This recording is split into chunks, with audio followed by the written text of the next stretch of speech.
Good morning, this is the Eager Beaver Show. You are listening to a True North Eager Beaver Media Incorporated podcast.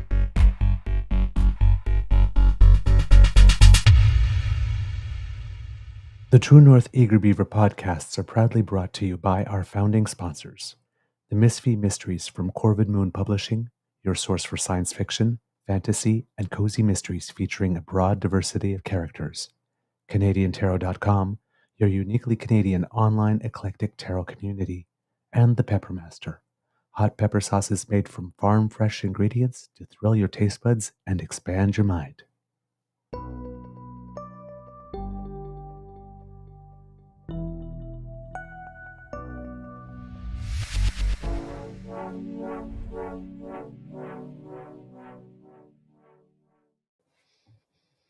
Well, good morning and hello, kids, and welcome to Season 3 and episode number 302 of the Daily Beaver Morning Show here on the Cryo Media Network. Yeah!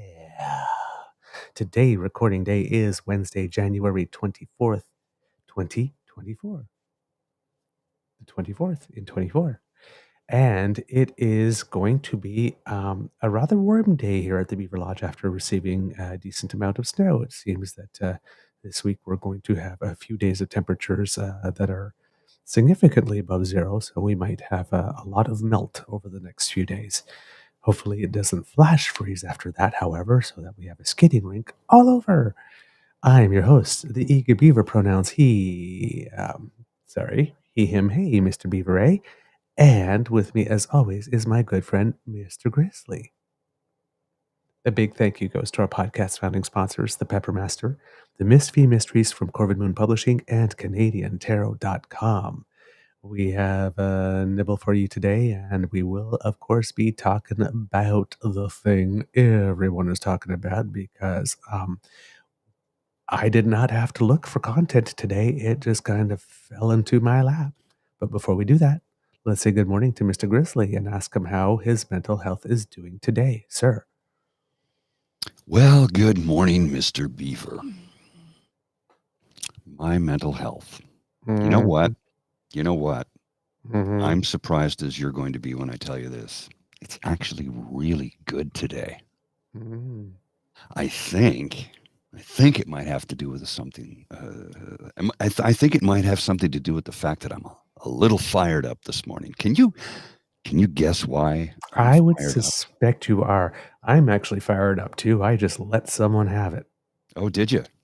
Yeah, I saw that. The first thing I saw when I was just going through, because when I wake up in the morning, when I wake up more than 2 minutes before the show starts, I go through, listen to a little bit of news and try to catch up on things that happened overnight and look at stuff, check out the Twitter feed from the show and all that kind of stuff. And I saw that, someone had said, oh, well, I don't know, just spitballing here. Maybe those mandates that were like terrible should have been taken off and all that kind of stuff. And it's like, and I just let him have it because there was a study that came out just 3 days ago. 3 days ago, saying that the mandates were effective. Yes. And saved lives. And said, oh, these mandates took more lives. And then, of course, as we reported, about 20,000 people died in 2022 of COVID versus about 14,500 in 2021. And that was without mandates. Right? Because all their premiers were pressured and intimidated into ending mandates way too frickin' early because of the selfishness, narcissism, and self-centeredness of whiny, snivelly, loudmouth little Punks who've never been Punks. had Yes, their I was never thinking of lost the their other. privilege before. Yes, I was thinking of another P word. I know. Little punks, this who weren't able to row in the same direction as the rest of the team, this, and were just too fucking, pardon my language, weak to handle the same set of circumstances all of us did Yeah, but I'm the snowflake. in order to save lives. That was the objective, save lives. But I couldn't visit my friend in the hospital. And my dad almost died during COVID in the summer of 2020. Not because of COVID. He didn't have COVID. That wasn't the case. But he almost died. He was in the hospital. It was the summer of 2020. I could not go visit him. I also didn't hold a city hostage because of that. Yes. Because I'm a fucking adult. Yes. Jesus.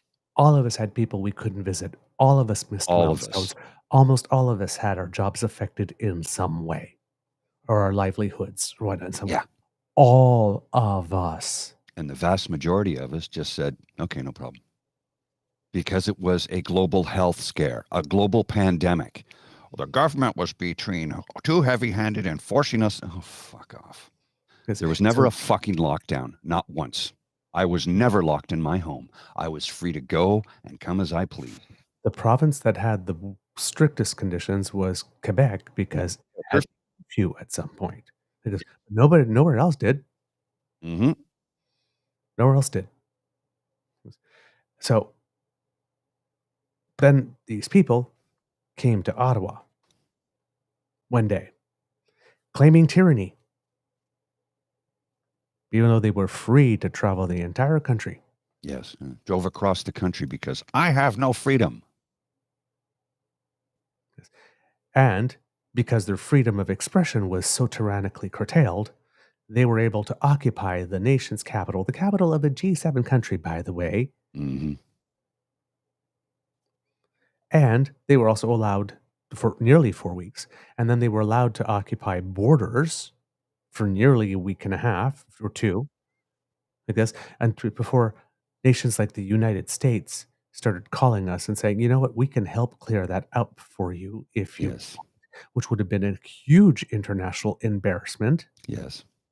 And then we had Republicans in Michigan saying, you know what, maybe we need to find other suppliers for all of our stuff. Yeah. After like 2 or 3 days, because, you know, they are such good, staunch friends of ours. They're looking to bail after 3 days of having their supply lines and chains affected for a little bit. And these people, again, also, remember, tried to starve us because the initial objective was a bear hug at all the borders. They wanted to stop stuff from coming in and stop from going out and affecting our ability to work when we were already in financial and economic distress. Their objective was to bring the country to its knees. And those people that showed up in Ottawa showed up with a manifesto to overthrow the government and took at least 100,000 people downtown hostage. More if you consider all the people that didn't live downtown who couldn't cross town. Yes. Affected tons of businesses. The Rideau Center was shut down for 3 weeks. The largest shopping center in the region. All because of, what about my needs? Yeah. I'm not wearing a mask in your mall. Then get the fuck out. So they're gloating right now. And that's fine. Let them gloat. But this is the part that was missed. 3 important things about the federal judge's decision on the Emergencies Act. Number 1, the judge said he would have supported invoking the act as they did had he been sitting around the cabinet table. That, with the information they had at the time, the cabinet did the right thing. It is only with the benefit of hindsight, which the federal cabinet at the time did not have, that the judge determines they erred. Invoking the act in Ottawa for Ontario was proper. He merely disputes invoking it nationwide. Those are important nuances you won't hear about in headlines or the hysterical reactions from the Conservatives. Now, here's the interesting fact. He didn't want to, he thought he should not be invoked nationally. So can you do the Emergencies Act on a province-by-province basis? Because they sure as hell needed it in Alberta. Mm-hmm. Well, you see, with the judge's decision, it seems that there's a lot of things going on, but yes, it seems that the objection here was to national, and it also seems that because, according to the judge in hindsight, he determined that the situation in Alberta had been handled before it was invoked, but it was like 24 hours or something, if that was the case, and that the RCMP did it. Right? I guess in a province where the police did what it needed to do and had the support of the premier. And I do distinctly remember two premiers, one of them being the premier of Alberta and the other one being the premier of Manitoba, sending a letter Yes. to the prime minister saying, do something, help us. Mm-hmm. Right? So all these things are conveniently forgotten or looked back at and in hindsight. But decisions are made with the best information we hope that people have at the time. Right. Yes. So this decision has tons of caveats. The other thing is that this decision did not rule that rights of peaceful assembly had been violated. Correct. It was unreasonable search and seizure. Did not rule. So you have to take things in the context. So there are so many caveats in there. Mm-hmm. And remember, we also have the decision of Justice Rouleau, who did say that it was close.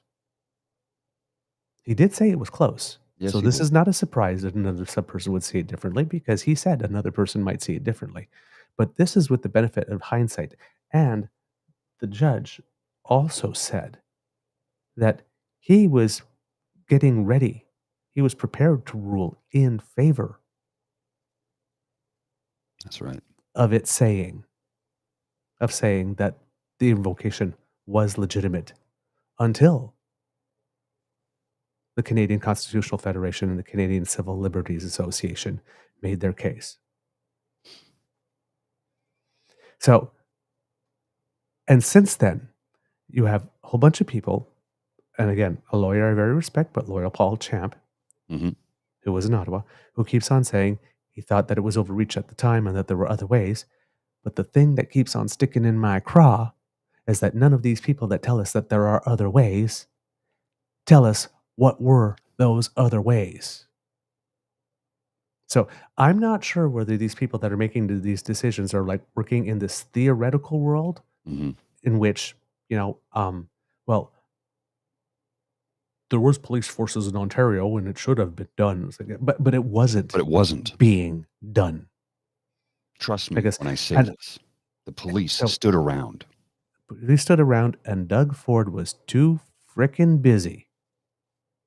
Riding a snowmobile in hiding, because the people that had come to protest are his base. And there was a general election planned for June of 2022. That's right. And he did not want to take action because he knew if he took action, he would sink his chances of winning that election. Let's not forget his daughter was present the entire time in the city of Ottawa during the occupation. Right? So he had a personal vested interest in allowing this to continue. He temporarily got a case of hypernesia and forgot that Ottawa was in Ontario. Oh, he did that when the Governor General visited and when the Prime Minister visited him at Queen's Park. Yes. So we have a guy who abdicated his responsibilities. We have a police force in Ontario that did not do what they could do. And we had a local police force in Ottawa that was way in over its head and completely incompetent. They are the ones that interpreted the Constitution as saying, you know what, trucks were people and that they should be allowed to gather in the first place. Creating a security situation because any one of those trucks could have had caches of weapons like they found in Alberta. We don't know. We don't know because they weren't searched. Now, you also have to remember. We know that a whole bunch of those trucks hightailed it the F out of there as soon as that Emergencies Act was invoked, though, didn't it? Mostly the Quebecois ones did when they saw that the Sûreté showed up. Yes, but all of a sudden, if we can search. Yeah. So we don't know if any of those trucks had those weapons and stuff in them waiting for a moment. because Well, a lot of them just went beep beep and got the F out of there as soon as it was invoked. and you remember when they built their shack next to the Rideau Canal, about 100 meters away from National Defense Headquarters? Right across the street, about 25 meters away, was a fuel depot where they had hundreds of jerry cans of diesel fuel. Now, I'm just going to say a cache of containers of diesel fuel in one match, and Yep.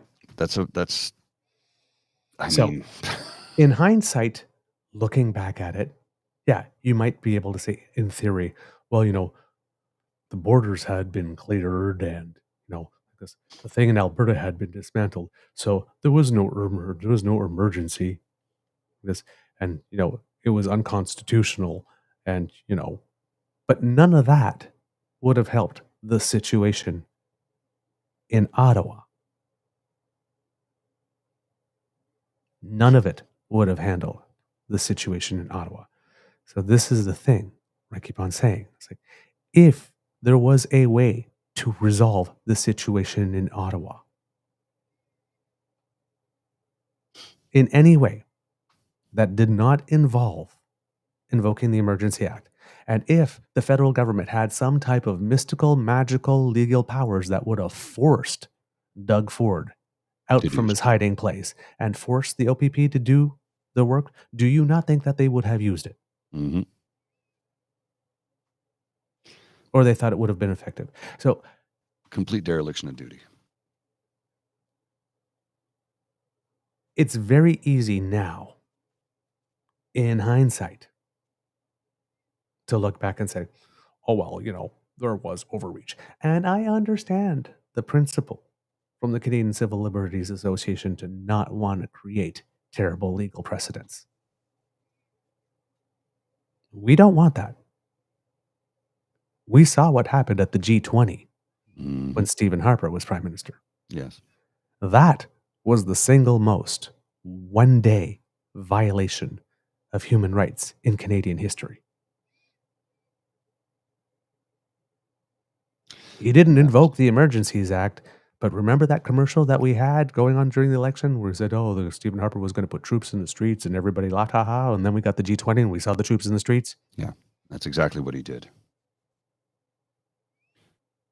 Exactly what he did. He created a complete police state. Now, the Emergencies Act, when they brought in the police from across the country, different forces throughout the province of Ontario and across the country, came in to help out. I don't recall seeing a riot or riot shields or tear gas or anything. They had the shields to move people. The SQ, which is known for cracking skulls, they have a record of this, didn't strike a single human being. Do you have any idea how rare that is? Mhm. And, as Kit Saucy said, we also had some really interesting aspects to this because, unlike the G20, this occupation, and the judge did rule that in Ottawa it was indeed an occupation. Yes, the judge who just released the ruling yesterday, he ruled that it was an occupation, that it was unlawful, and that it was not peaceful. He said that. Was financed internationally. Because the technology exists now. I want to address James' comment here. I'm gonna agree to disagree, and here's why. You may be correct partly on that statement, James. In the United States of America, there were no violent BLM protests in Canada, ever. Not once. I know, because I went to a few of them. There were no violent protests by BLM in Canada, period. And the violence was usually perpetrated by the police tear gassing the hell out of people. I have that clip, sir. Ready to roll. All right. Rachel Gilmore has a very good breakdown of Very what good the breakdown. judge said. So let's play it so that we can deal with facts. Just give me a second here. I have to turn it on, I find. If I turn it on, it works better, eh?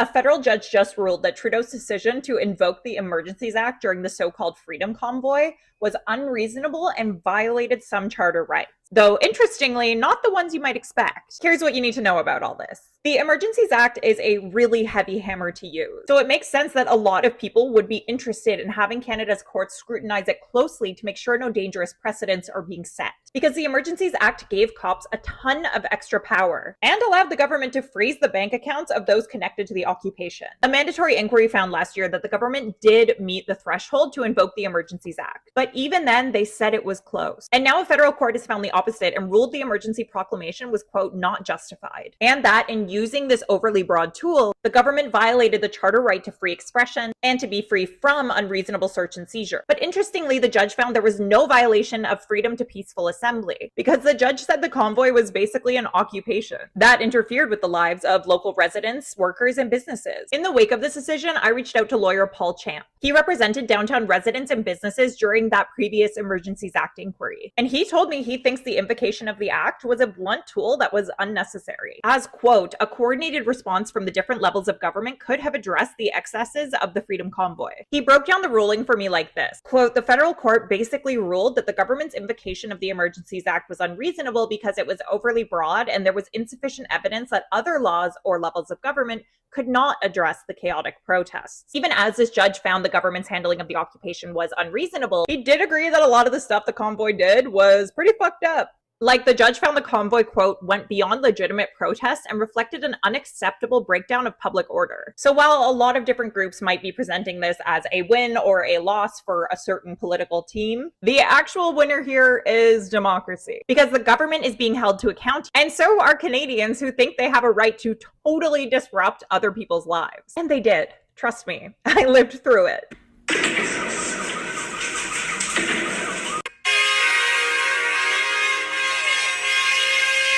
Anyways, the federal government is appealing this decision, so we'll see what happens next. But in the meantime, what do you think of all this? All right. And I see that we have some trolls on here who are going, cry harder. You should be crying too. I don't see them, but go ahead. I'm not crying. We're not crying. Do I look upset? I'm not upset. Because, why am I not upset? Well, okay. For the trolls in the chat, let's bring this little tidbit back up, shall we? The judge said he would have supported invoking the act as they did had he been sitting around the cabinet table, that with the information they had at the time, the cabinet did the right thing. It is only with the benefit of hindsight. Invoking the act in Ottawa and Ontario was proper. So put that in your pipe and smoke it, okay? Mm-hmm. Now, this is going to be appealed. Minister Freeland was the one that came out and said, respectfully, very respectfully, that they disagree with the decision. Compare and contrast to conservatives when a court decision goes their way, where they get all bombastic and start fundraising on it and calling people activist judges and whatnot. They're just going to follow the process. Now, this is probably going to go to the, I assume, the Federal Court of Appeals first before going to the Supreme Court. Now, in the interest of fairness, there's a lot of people out there that are claiming, oh, well, this was probably a Harper judge and all that kind of stuff. One, our courts don't work that way. No. Our courts don't work that way.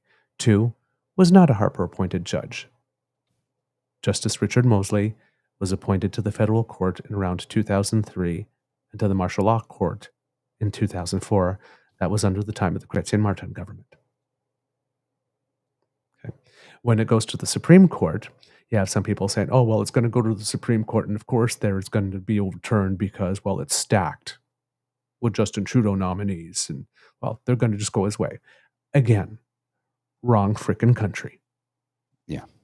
Because if that were true, you would also have to explain how it was after 2012, when the Supreme Court was allegedly, quote, stacked with Harper's picks.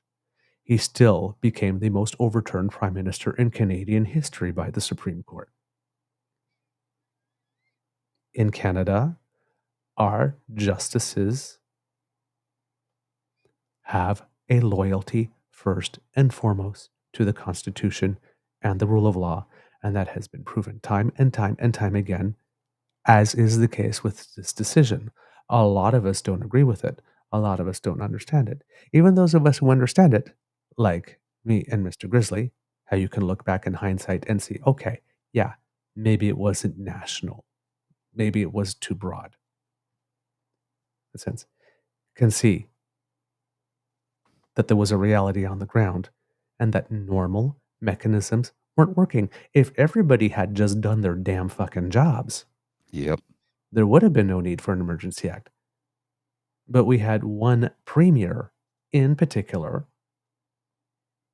who was derelict in duty, and we had two police forces, one that created the problem in a great part by determining that trucks had rights like they were people, and that trucks could assemble at the foot of Parliament Hill. When they knew that was not true, because every freaking Canada Day, at least in the history of my life, and I've been on this planet now for half a century, vehicle traffic to the Parliament is blocked. Always has. And nobody makes a constitutional argument against it. So I don't know who the person is at Ottawa Police Forces, who are the key people that made that determination. But there probably needs to be some further investigations now as a result of this ruling into the police forces and how those decisions were made and whether there were people compromised then. Because that was completely nonsensical. If they had So done that their was the job first from the mistake. get-go, if they had That was done the it from first mistake. get-go, it never would have gone to 3+ weeks. It would have been the first weekend done. Yes. They never And should if- have allowed them down there, period. And if Premier Ford cared as much about Ottawa as he cared about the Ambassador Bridge, Yeah, no kidding. because that thing got cleared up really quickly, didn't it? As soon as the U.S. started calling and offering help, It was Like, Joe it took Biden like on 2 the or 3 phone going, days. Justin, clear the bridge.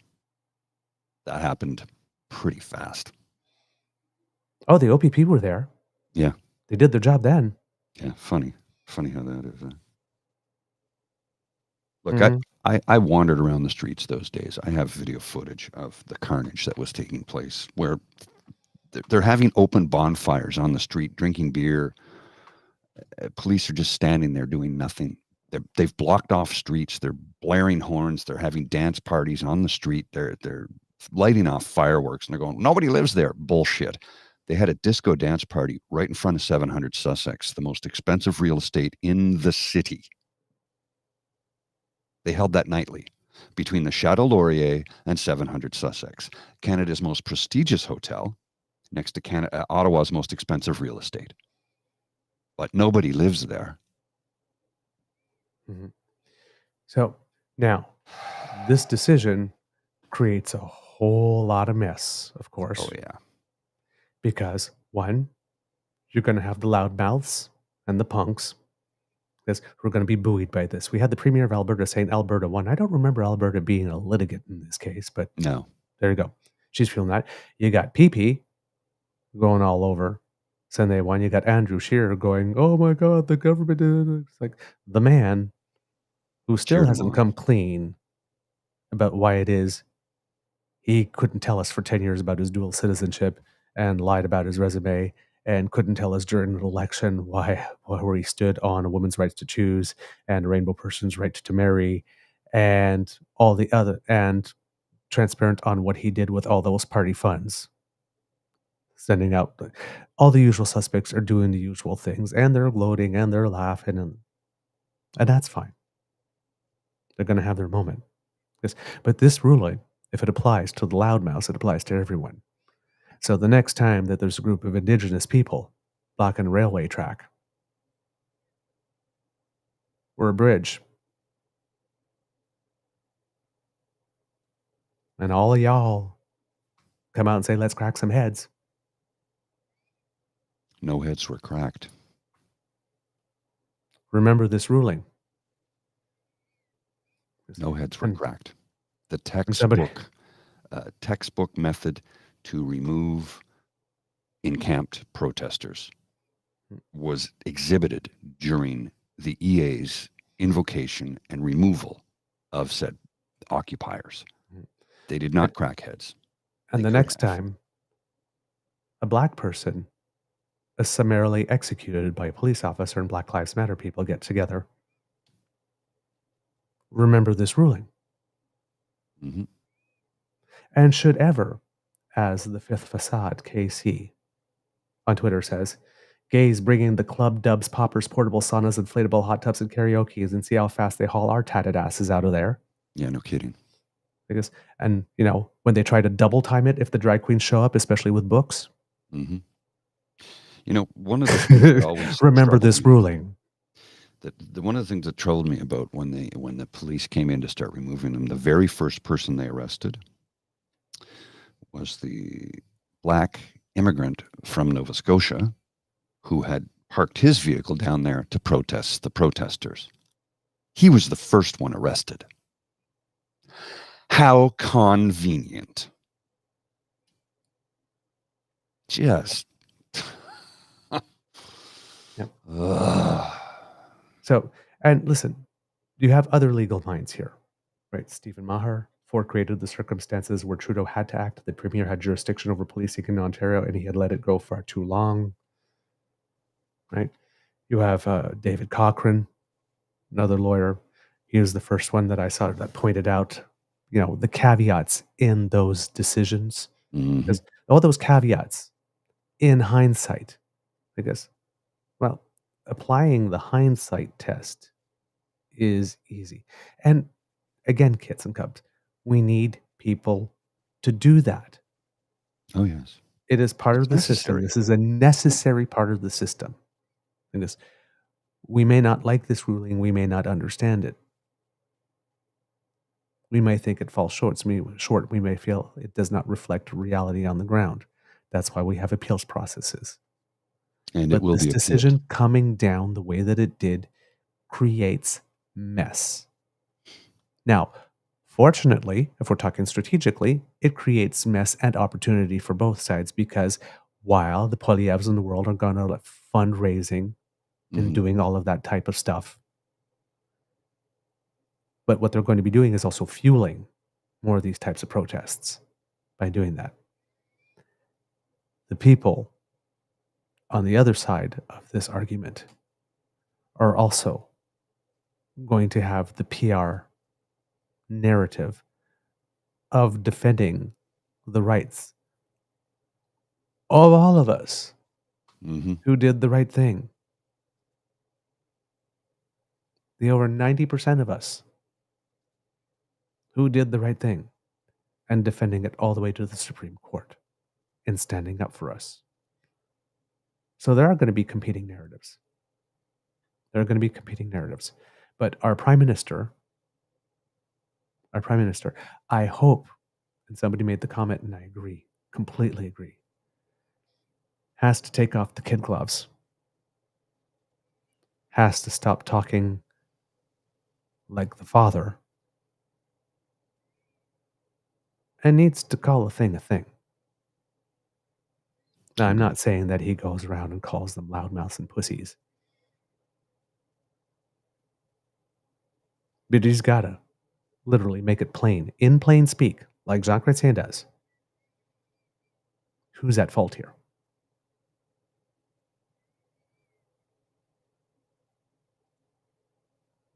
He needs to, if he's going to win this campaign.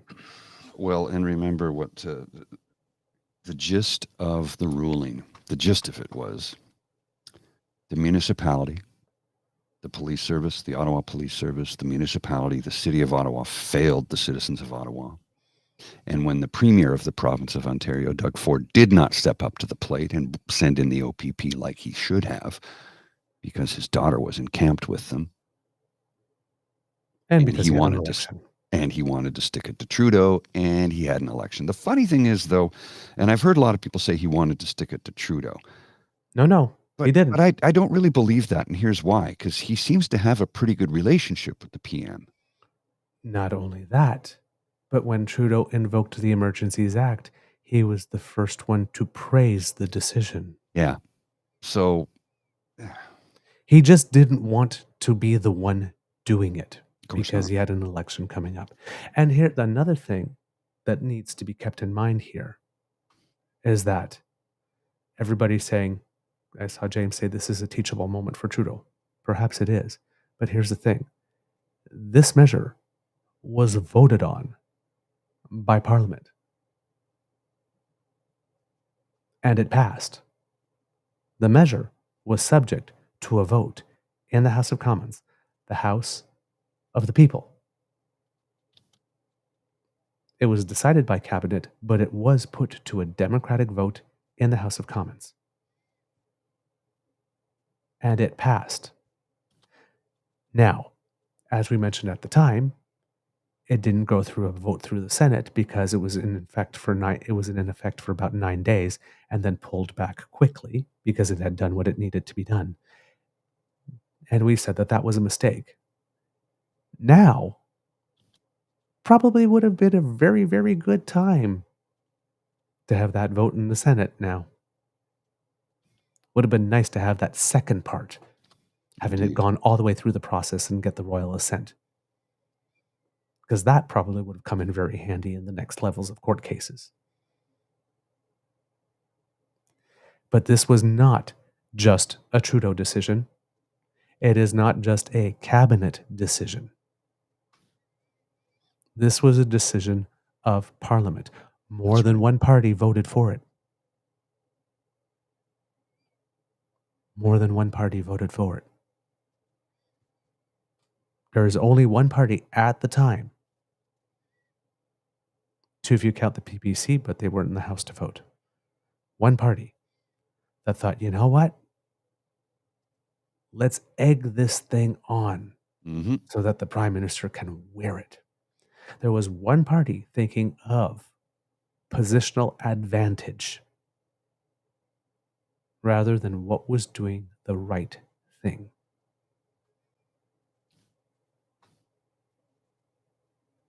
And let us also not forget that all these loudmouths today who are still stuck in 2021, even though they wanted the mandates to be over, still living in the prisons of their own minds, claiming that, gee, maybe you should have eliminated those mandates that took so many lives, it cost us millions. And like this. No. What took more lives?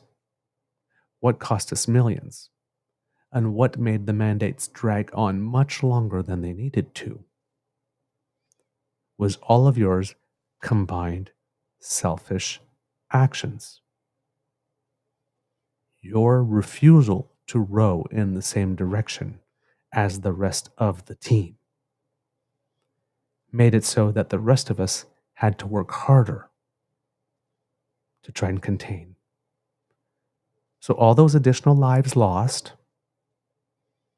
all those additional milestones that people didn't get to share and have, all that additional money added to the national debt, that's all on you. You did that. Not the Prime Minister, not Cabinet, not those of us who sheltered at home, not those of us who got our shots willingly. You did that by continuing to be out there and acting as vectors of infection. You did that. All on you. And the proof is in the pudding.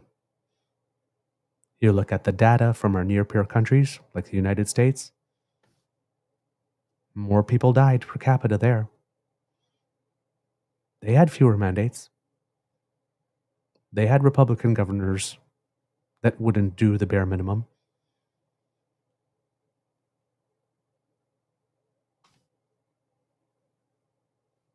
We had recovered most of our jobs, all of our jobs, and then some, post-COVID, a full year before the United States did. It is lack of mandates. It is lack of national cohesion. It was lack of measures that made things cost more, last longer, and take out more people. Facts, not feelings. All on you. You own it. You can gaslight us all you want. You can spend all the time on social media that you want trying to pretend that we had some tyrannical government that made everything worse. But if we look at it in hindsight,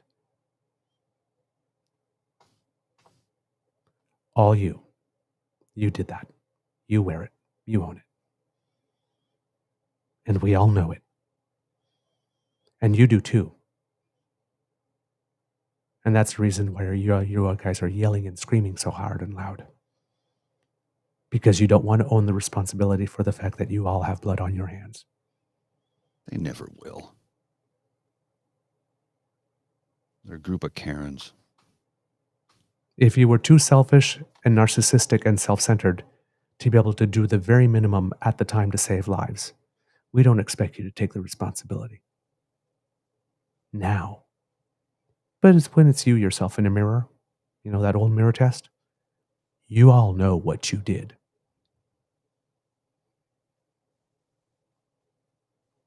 And whether you like it or not, you're going to wear it. Now, is this a good decision? On the balance of elements, did the judge get it right? You can make a case for that. And like we said, you certainly do want these checks and balances looking at things after the fact, yes, in hindsight, to make sure that we are not establishing terrible legal precedents. Because, as Rachel Gilmore did say, the Emergencies Act is very heavy-handed. It is definitely very heavy-handed. But in that ruling, there are tons of caveats.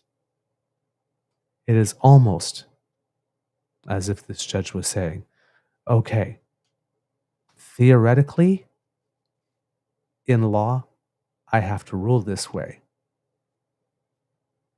But there was a situation on the ground. Now, future court decisions are going to depend on whether or not they're going to deal just in theory or in hypothesis. Maybe there did exist some world somehow, some way, in which there were some additional laws that the Prime Minister could have invoked. You know what? Maybe he should have just pulled a Harper. Maybe he should have not invoked the Emergencies Act and just sent all the cops in. That's how Harper got away with it. But we happen to have a Prime Minister who's an adult.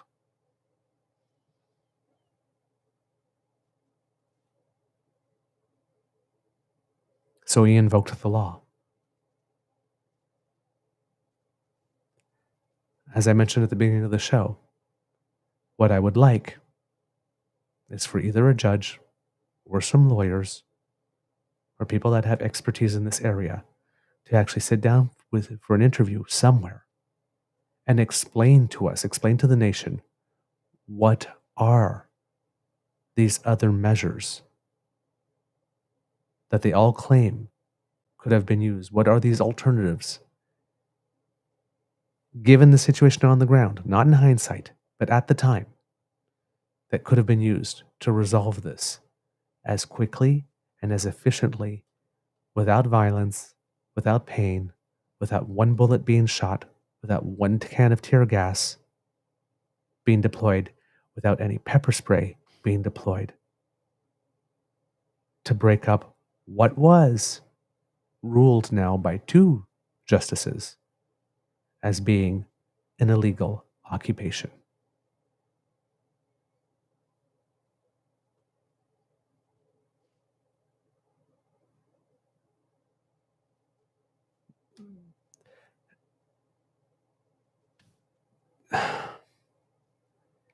Making a decision on the basis of, quote, in light of what we know now.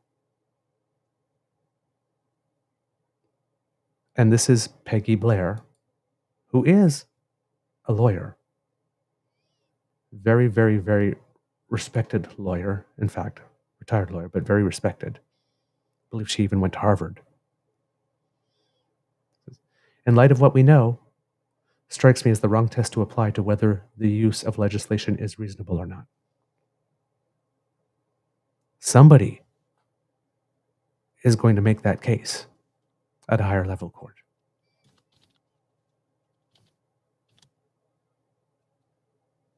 Somebody is going to make that case.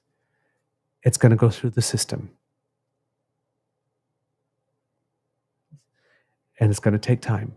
But in the meantime, we're going to have some mess now. We are going to have some mess. There are some people that are going to take this and run with it. So we need to get ready for that. It would have been nice had all of this been tidy. It would have been nice if the Canadian Civil Liberties Association went to court also arguing about the rights of the hundreds of thousands of people that were taken hostage during, rather than some overarching broad principles.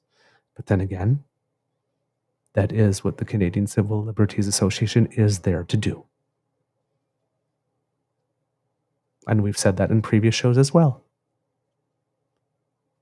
So we don't necessarily agree with the arguments that they're making, but we're grateful that there's someone there making them. Because you do not want to concentrate that much power in a few hands and have it being used irresponsibly. So, I guess we wait. But as Matthew S. says here, it's such a wild thing for a judge to do, to say it was the wrong decision, but the right decision at the time. I wonder if there's any precedent in law anywhere for a qualifier like that on a ruling. I honestly don't know. I honestly don't know. I honestly couldn't tell you. I honestly couldn't tell you on that. The situation was dire. I know because it happened right outside my front door, on my street. The local police stood around. The mayor was nowhere to be seen. The provincial premier, Doug Ford, abdicated his responsibility. He did nothing. He went skidooing, telling us he was on the phone 24/7. The phone is the name of his skidoo. Because quite frankly, he didn't lift a finger. He didn't send in the OPP like he was supposed to. He abdicated his responsibility.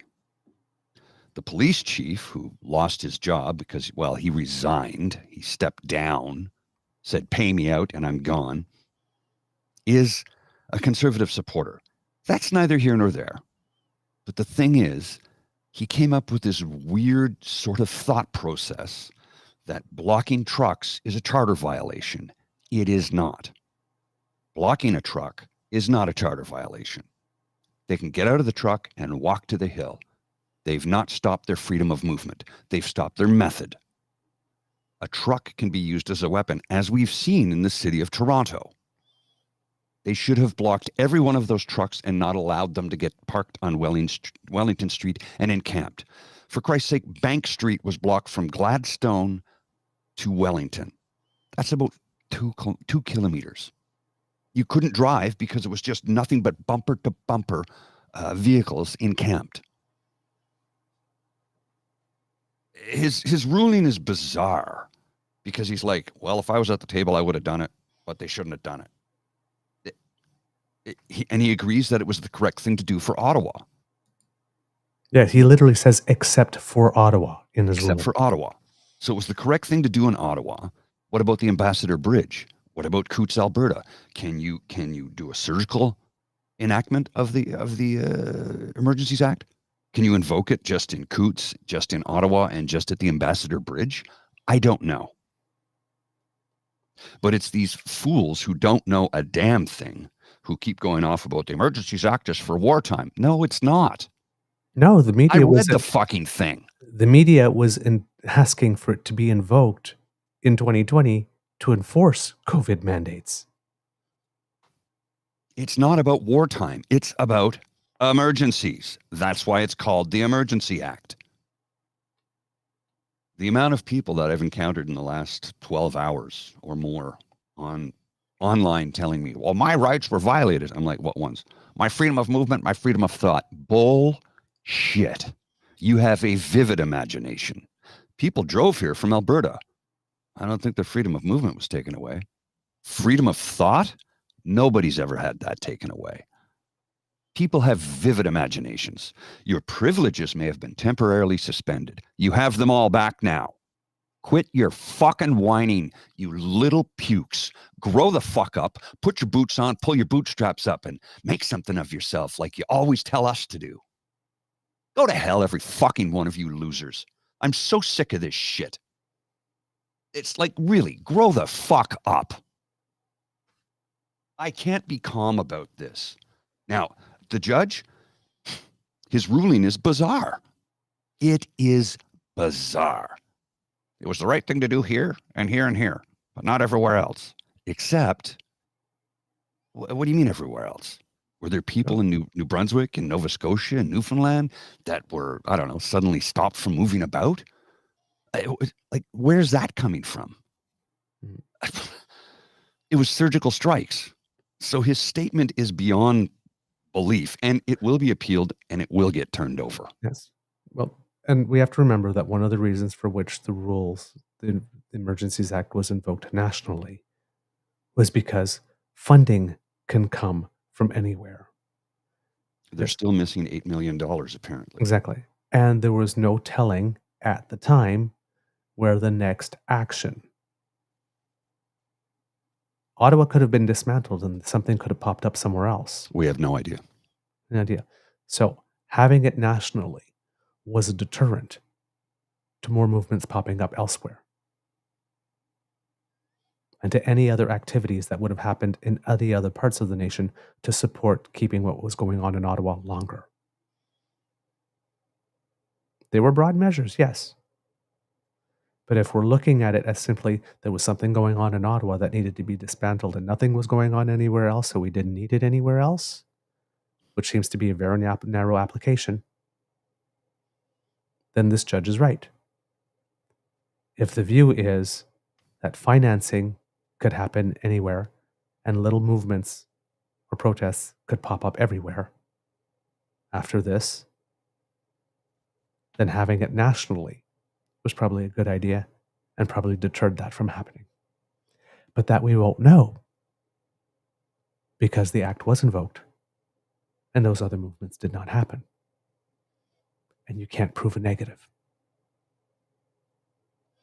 So, we'll let wiser minds fight it out at higher levels of court, and eventually we will get a decision, and this is something that should probably go to the Supreme Court so that we can have a final and definitive word. I think so. I'm not mad at the because judge as at all. because as Rachel Gilmer said, the winner here is democracy. Yes. That's why I said I'm not mad at the judge. Not in the least bit. The judge did his job. Strange ruling, but I'm not mad at him. The judge did his job. He did his job, and he did it the way he saw. And he even said in his ruling, I could be wrong. He even said that if he were at the table himself at the time, he probably would have made that decision. But with the benefit of hindsight, he said that he recommends that this is appealed. He recommended that in his statement. In his ruling, he recommended that it's appealed. He says, because I'm only one person and I could make a mistake with the benefit of hindsight. You make the decision with the information you have at the time. You want to go back in hindsight, we can pick apart every political decision ever made over the last 200 years. Hindsight's great, but I mean, come on. We already had an inquiry. It was determined that it met them. It was a very razor-thin meeting, but it did meet the requirements. Yeah. Mr. Grizzly, do we have a show? Because I know you have a heart out. Yeah, we do. All right. Kids and Cubs, we hope that you enjoyed this episode of the Daily Beaver podcast because we love making it for you, even though we're a little fired up this morning. I'm in a great mood, though. Don't get me wrong. I Again, know. I'm not mad. I'm not mad at the judge. I'm not. I do take umbrage with the ill-informed, ignorant who are making. We won. You didn't win a goddamn thing. You didn't win anything. We brought the mandates down. No, you didn't. The decision to end the mandates was made before a single trucker arrived in Ottawa. And it was the wrong decision at the time because the premiers were intimidated into doing it. More people died as a result of taking those mandates down when they did. Yeah. That's just a fact. They needed to be in place for slightly longer. Yeah. Until the end of that winter, at least. Oh, and yeah. into the summer. They needed it. All the health experts were calling for that. But they buckled under pressure. But They it wasn't buckled. from the convoy. The decision was made before they arrived. The decision to impose the mandates was made based on public health information. The decision to remove them was not. Correct. And remember, the mandates were provincial. Somebody hit me on that one and said, well, you had to have a vaccine to get on a plane or a train. I go, yeah. You need ID to get on a plane or a train. Yeah. Your freedom of movement was not taken away. You could drive across the country. But if you wanted to take a plane or a train, you had to prove that you were vaccinated, just like you have to show ID. It's a requirement for travel. And that's been lifted since too. Mm-hmm. And as the premiers keep on telling us, and as the prime minister keeps on telling us, the number one duty of a premier or a prime minister is to keep the people safe. Exactly. That was not done. No. That was not done during the protests, and that was not done with the vaccine mandate, well, all mandate removals as early as they did happen. The first priority was not keeping us safe then. We still don't have sick leave. Doug, remember when you told us we'd have the best sick leave in all of North America? I still have 3 days a year. 3. Yeah, it's still not even the best sick leave in all of Canada. No, it's not. All right. We need to get you out here, Mr. Grizzly. Yeah, I'll keep going. And I got to get into the office. I have a meeting in a few minutes. So yeah, it's easy to keep going on this one. This one feels the passion, pushes the passion button. We'll keep it rolling throughout the week, though. Oh, yes, absolutely. Maybe not Friday, because we have a very special guest on Friday. Yes, we do. So, kids and cubs, tell your peeps and poops about us. Spread the word, or as Kit Sean says, spread the beaver. All right. And if you want to not miss an episode, I'm sorry for those who, well, you can't hear this because we're not on podcast yet, but I'm the one that's been inordinately busy and has not gotten the episode descriptions to Mr. Grizzly for the last 2 days, but I will hopefully do that today to get to keep us up to date on our audio casts being going public. But if you would like to not miss an episode, as soon as it comes off the bandwidth, then you scan that QR code under my chin. Thank you to the Ray Girl, which will bring you to our pod page. That's podpage.com/TheTrueNorthEagerBeaver, lowercase letters with a hyphen between each one of those words. If you'd like to support us in other ways, go to our YouTube page, True North Eager Beaver Media, and click the like, shore, and... Sure? Yes. Shore it up. Like, shore, and subscribe buttons over there. No, sorry, lick, not like. Lick. Sorry. Darn, I was trying to make the joke and I screwed myself up. Like, share, and subscribe are 3 favorite words other than Mr. Grizzly. Free beer today. Which you can help us with by going to that QR code. Right now, it's the one for Mr. Grizzly's ASMR, but now we have the one for our show. You scan that, and that'll bring you to our coffee page and the Eager Beaver Lodge Emergency Hydration Fund, where our friends Caesar, Hot Chocolate, Coffee, and that good lad Guinness are all there helping us to write this show and deliver it for you. And thank you to Kit Vim and to Kit Cassie for the tips yesterday. We got 2 in one day. Oh, nice. Which is very rare for us. So thank you so much. We really appreciate your support. Because democracy is something that you do, go get your shots. Help keep our hospitals unclogged, especially during respiratory virus season. Very, very, very important that you do that. And ask for those meetings. Ask for those meetings and sign that Hamilton Helps petition. Yes, please do. So that we can get those armories open because, allowing fellow citizens to freeze, not cool. Failure That's not of what we're society. About. Yes, absolutely. From the Beaver Lodge, this is your Eager Beaver saying, it could be a tough world out there, so please be kind to and gentle with yourselves. Mr. Grizzly, please, some words of wisdom. Well, Try not to get upset about the judge's ruling. I'm not. I'm not upset by it at all. I'm This really is process taking place. It's part of the process. I did, of course, tweet out that, maybe we should go park in front of his house for 3 weeks and see how he likes it.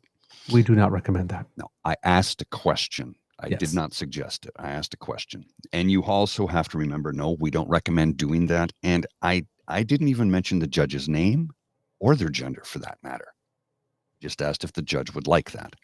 Now, to that, the judge did say that it was an occupation in Ottawa. It was illegal and it was not peaceful. So thank you for that. I appreciate that. Don't get upset by the ruling, but by all means, don't get pushed around by assholes online who tell you, we won. You didn't win a damn thing. If you read the ruling, you would know that. Of course, they'll only read what they want to read, just like they only read what they want to read in the charter. Yes, and just like our media is only going to report what it is it wants to report, and I'm sure that a lot of them are not going to be making these distinctions. Of course not. That's why we're here, to give you the facts and the truth, and occasionally, and then some opinion laden rant. Facts first, then the opinion. Exactly. All right, Mr. Grizzly, please roll them credits. You are listening to a True North Eager Beaver Media Incorporated podcast. The True North Eager Beaver podcasts are proudly brought to you by our founding sponsors, the Misfit Mysteries from Corvid Moon Publishing, your source for science fiction, fantasy, and cozy mysteries featuring a broad diversity of characters, CanadianTarot.com, your uniquely Canadian online eclectic tarot community, and the Peppermaster, hot pepper sauces made from farm-fresh ingredients to thrill your taste buds and expand your mind. We are grateful to the Crier Media Network for its support, Pete Jarvis for our artwork, and Paul Joseph Something for our opening and closing sequence music.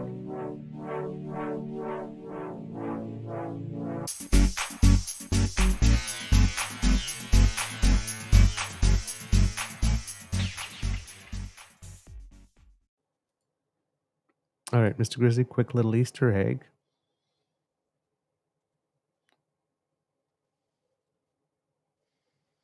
Pierre Polyev. Oh, don't be so generous by giving that's him me. all That's the me. credit. Pierre Polyev's is below. Oh, go ahead. Well, you got to scroll down. Oh, you wanted me to start with that. Oh, yes. Sorry. Yes. I was confused. Let me just get this going here. Breaking. Judge rules Trudeau broke the highest law in the land with the Emergencies Act. He caused the crisis by dividing people. Then he violated charter rights to illegally suppress citizens. As PM, I will unite our country for freedom. Sign here to fire Trudeau and unite for freedom. Oh, don't be so generous by giving him all the credit, Convoy PD. You divided people too, except you picked the wrong side. And also, signing here won't do a damn thing to fire Trudeau. No, all it does is get you get the data, your information into their database, and then they will send you emails nonstop. Mm-hmm. Like I said something on a thing that they posted, and now I get tons of emails from them on one of my other email accounts, and I keep responding. Stop sending me emails. I want nothing to do with your fascist, jackbooted thuggery party. Yes. But they keep sending me email. And let's remember, what Pierre's doing right now is the exact same reason the CPC decided to let Trudeau wear this and decided not to roll in the same direction as the team. They saw all that sweet, sweet, sweet donation cash going to not them. Yeah. And decided they wanted their cut. So sign here just means give me your data so I can hit you up for a donation. That's it. He wants his cut. I gotta all go. He's about.